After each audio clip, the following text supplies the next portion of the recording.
a symbol of remembrance for those heroes near and far who sacrificed so much for us. Once the fight starts, I mean, you're there to finish it one way or the other.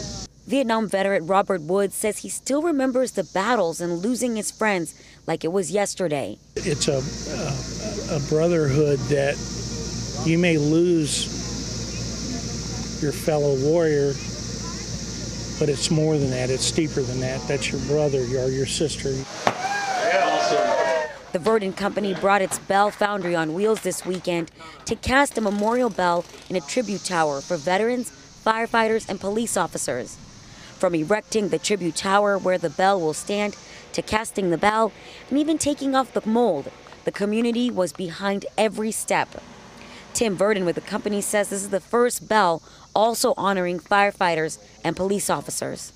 They don't do these jobs because they make a lot of money. They do these jobs because they want to help the community. So it's special to be able to honor and celebrate them. And those heroes were honored at the dedication with words of thanks from those on the front lines.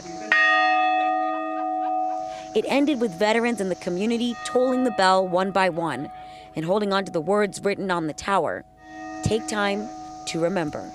They've given their life for our country, but they've given their life for someone in a foreign country to try and help them have a better life.